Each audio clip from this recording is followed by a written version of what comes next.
Так, қайырлы күн, қалдарыңыз қалай? Осындай суреттер шығардым. Болды шығара алмай жүргеніме. Енді сіздерге осы суреттердің качествосын көрсетейін.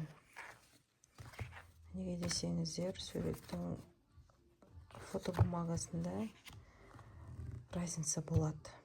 Мысалы, мынау қымбат фотобумага. Бұл примерно бір штугы 150 теңгеден шығарылады.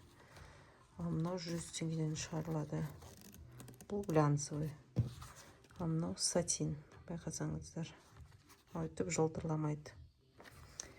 Енді қараңыздар, мен тырнағым кішкене ғана тырнақ бар. Бір жақ ұшынан бүйтіп сызам. Көрдіңіздер ме? Уже сызық қалды. Енді мынау сатинді сызайын. Көрінетін жеріме жері. Сол тырнақпен міне қайтадан.